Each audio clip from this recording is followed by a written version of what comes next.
Welcome to McGolden Farm. Let me take you on a tour of a backyard garden. So the first thing that most people notice as soon as they come out the back door is our aquaponics system. So this is a pretty cool system. It's not really as big as what it's going to stay. It's going to get way bigger. The basic concept is down below. There are goldfish in there. I'm not sure if you can see any right now, but they poop and do what they do in the water. There is a pump down there and it comes up the tube, up into a grow bed.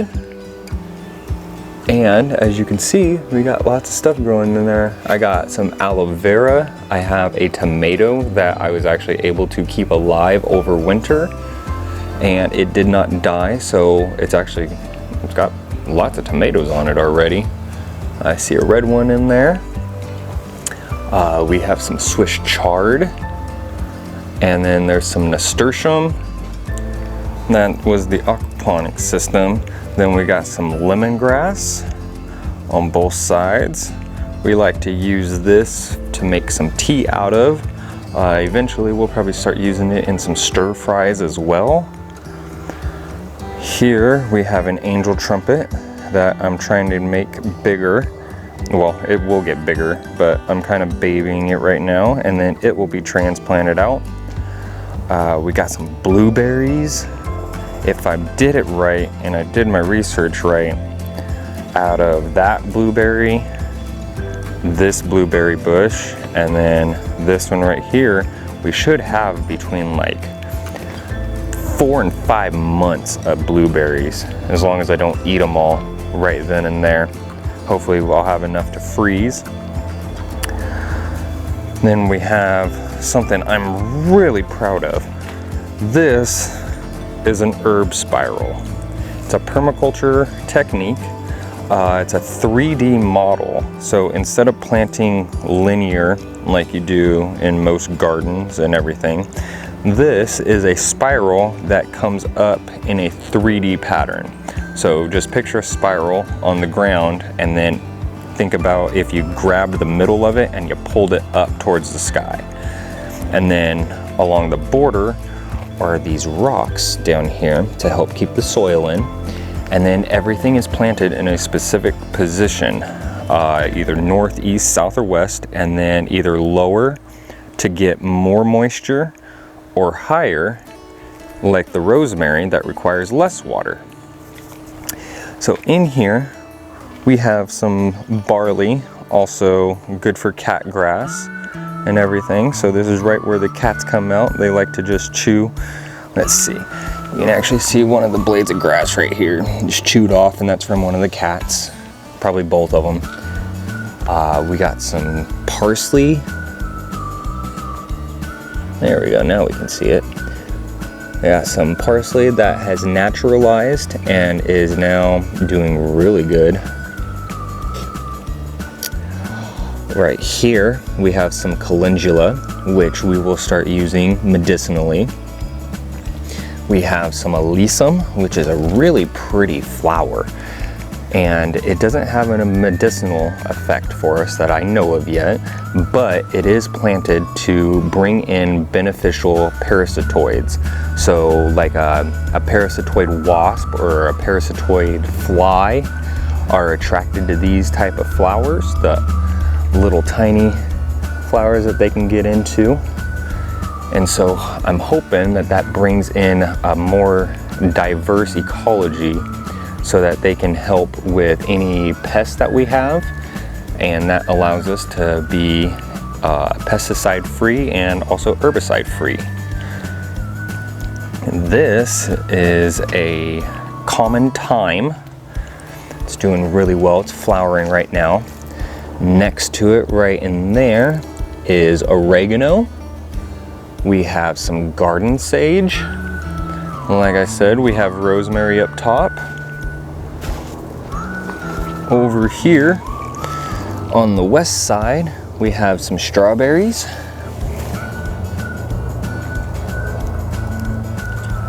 strawberries all along the bottom, and they're actually starting to send out some runners as well, which, like this one, as you can see, there's a little runner right here. They shoot down roots, and then that's a whole new plant now, so I can just cut it right there, and if I wanted, I could dig that up, and that's a whole new plant. And the same right here as well. So here's the little runner, sends out a little vine, and then wherever that ends up landing and stopping, it'll grow a whole new plant. Over here, actually let's continue with the herb spiral. We're almost done here. So we got some more calendula. Back there, we have some more lysum growing, and then we got some mint. We have spearmint and sweet mint in there as well. And then actually, right here is, I believe this is bee balm, if I'm not mistaken. It may be a lemon balm. This is what happens when you don't mark everything that you grow and you think you can remember it all. But I'm really happy with how this herb spiral has turned out. This is a 2-year-old herb spiral.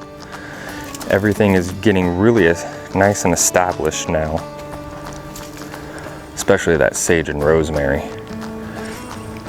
Over here, we have a rain barrel system hooked up to the gutter of our patio. I planted 2 thornless blackberries, a raspberry, which is actually a golden raspberry, and then more lysum. So as you can see, there's a little pattern starting to form. We don't just plant stuff that takes care of us medicinally and nutritiously. We also like to take care of the insects that take care of us as well. So let's head on over to the garden beds.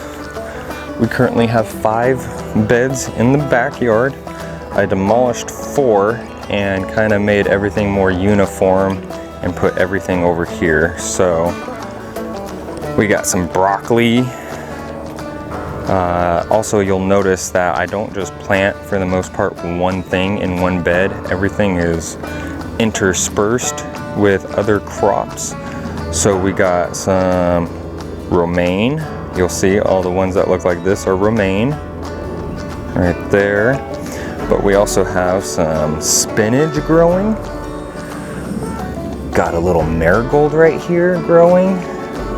Some cilantro, some Walla Walla onions, which we really like the Walla Wallas. They're a little sweeter of an onion. They grow really well for us here. And these bad boys, which that might not look very big, but that broccoli's 2 times the size of my fist right now. So that's about to get harvested and either steamed up, or we may do some stir fry with it as well.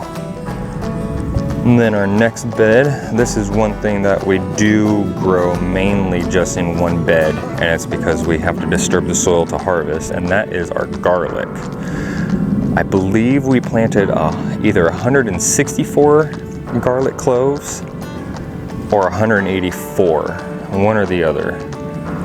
Right here, we're trying out some French shallots, which are actually turning out to be really good. We haven't had any shallots yet, but we have been harvesting these green tops, and we actually put it in our salads. It's turning out to be really good in the salads, actually. If you haven't tried it yet, you might want to try. If only I was able to give you guys smell-o-vision now, because this is another sage, but this is kind of a special sage. This is pineapple sage, and yes, if you rub the leaves, it smells just like pineapple. I don't know how or why, I don't care. I'm growing it so that it can be put into the front yard once we get that all landscaped, and that will go somewhere where people are gonna walk by it and brush up against it, and it will help release the pineapple smell, and it will bring more conversation for when I'm showing off the garden to people. We got some trees right here growing. Those need to get potted up pretty soon. Here's the other side of the garlic. We got some elephant garlic, some early white California garlic, some Italian purple. Another variety is called Music. So we have a good diversity of hardneck and softneck varieties for the garlic. Over here, we got some carrots, which I'm pretty happy about because this is the first time I've been able to successfully grow them. Mainly because I neglect watering the poor little seedlings. Actually, not even seedlings yet.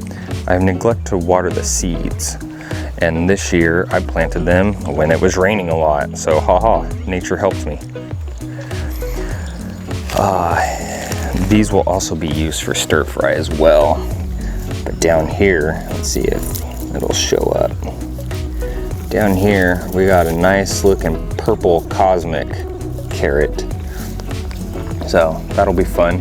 It's got other micro or phytonutrients in it, like lycopene, which is for the red pigment in tomatoes and other fruits. And I forget what the purple one is, but the purple phytonutrient is really good for you. So I try to grow some purple stuff just because of that. We got some more cilantro. We got some arugula, which this is actually the first year we've ever grown arugula or actually even tasted arugula. And turns out we like it. So it's been going into the salads. We got some other types. This is known as Rocky Top Mountain lettuce. It's just a bunch of mixed varieties that come in the seed pack. We got some frilly like butter lettuce looking stuff. We got some cool looking ones with patterns on them that look really pretty when they're in the salads. We got some more Swiss chard. Got some empty room that's going to be getting filled pretty soon. Even more salad mix because it's still the right time of season for them. So right here we have another new variety called Endive. We have some Siamese dragon stir fry mix, some more Endive, some more stir fry mix, and actually let's see if we can get the insects on camera. So we got a wasp in there and we got a little ladybug crawling around. So we got good diversity all around the garden. Constantly trying to plant stuff to help feed them and attract them in and stay here and help us. We got some Brussels sprouts coming in. We got what, three rows of Brussels sprouts. And then over here, this is another new variety we're trying. This is purple lady bok choy. That's what it's called. It's got a really beautiful purple to it. And like I was saying, we grow certain things that have different colors to them to get the phytonutrients out of them. Back there, we got an artichoke, which is a perennial, which means it comes back every year. I didn't realize how big the artichoke is, so come wintertime I will dig this up and I will plant it somewhere else. But right now, look at that. We got some artichokes on there and I'm pretty excited. I've never had a homegrown artichoke before. I've only ever had artichokes from the store. And I'm sure you all know homegrown food is always better tasting anyways. So, but as you can see, there is a cage made out of candle panel that comes up and comes back down from bed to bed. So this is where we're going to be growing our butternut squash pretty soon when I get ready to transplant those, and also they will be for the loofah sponges that we grow. And yes, loofah sponges are grown in the ground, not in the ocean. It's pretty cool. Later on in a different video I'll show you the loofahs. This is another new project for the year. All these buckets are to grow potatoes. So we really like growing potatoes, but I do not like how much when you harvest the potatoes, it disturbs the soil. So I'm trying this new technique I found out, of course, on YouTube of growing potatoes. And as you can see, there's some potato greens right there popping up. And there'll be another video for this system as well. I'll show you how to build it and how to use it properly. But just a quick little view of it. Underneath here, there is a gutter system, a rain gutter system actually. And with it, there is a float valve that I put in. See? Shoots out water. There's a little hose right there connected to it. And then on each side, there is 2x4s that are pressure treated. You want to make sure this is all level, blah, blah, blah. And then underneath each bucket, I drilled a 2-inch hole into the bottom, in the center of the bottom of the bucket. I dropped a net cup in, a 2-inch net cup. With the lip on the net cup, it stays in place. You then fill up soil about 4 inches tall. Put your seed potatoes in that you want to plant.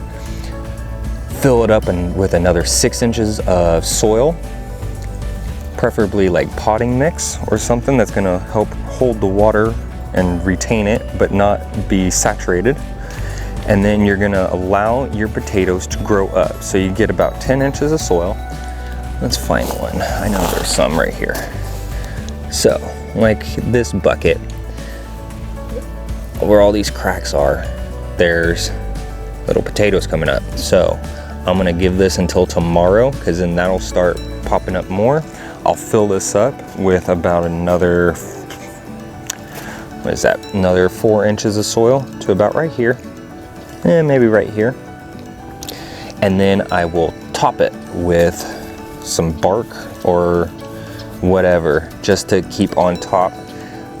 It helps block the sun from getting into the soil and making your potatoes turn green, and it also helps with the evaporation of the water. So that's that. We got this beautiful multi-grafted apple tree that one of the branches is now flowering. Hopefully gonna give us a good amount of apples this year. But this tree is grafted.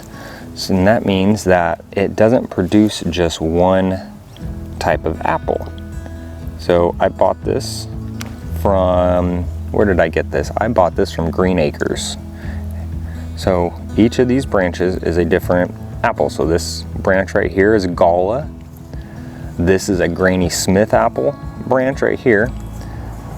This one is a Golden Delicious branch. And then back here we got a Fuji. So we got 2 greens and 2 reds, hopefully to be able to make some apple pies, some apple sauce, snacking on, making dried apple rings. Back over there we got the 3-bin compost pile going to help make good nutrient dense compost for the garden. We want to get our garden as nutrient dense as possible. Back there's another garden bed that I have not disassembled yet. So that's all. So all back here, this whole area is where we're going to install a big aquaponics system, to where that tank that I originally showed you, we're going to end up having at least 4 of those tanks over there. So that's going to be providing us with hopefully a lot of fish meat and some good produce. Over here we got a new tree then that we just planted in January. This is a Satsuma Mandarin Orange, and down around it, since we like interspersing things, we got some more strawberries. Down here you can see we got some flowers going on. Speaking of flowers, we have some bulbs that I planted. Help bring in more pollinators. We got some bee balm, and then a magical medicinal herb called comfrey. This is specifically the Bocking 14 variety. I'll teach you guys more about the comfrey later on, but just know that comfrey is a good plant to have around, and every year I keep doing the root divisions, and then I will plant it in other spots. So like over here at our next tree, we got more comfrey, and as you can see, there's actually 2 different plants here, even though it's all one root system. So it just, like how bulbs produce more bulbs, that's kind of the same with comfrey. So this fall, actually in the winter time, I'll come in with a shovel, I'll go down deep, cutting the divisions, and then I'll plant that somewhere else. So we got some more comfrey right there. This is our fruit salad tree. It's doing really well. This is the 4th year that we've had it. And just like that multi-grafted apple tree, this is a multi-grafted fruit tree. So we got Santa Rosa plum. Oh, let's see here. What's this one? I believe this is the white peach. Yep, Babcock white peach. We got Blenheim apricot. There's a July Alberta peach, and guess what? That one always gives us peaches in July. It's very appropriately named.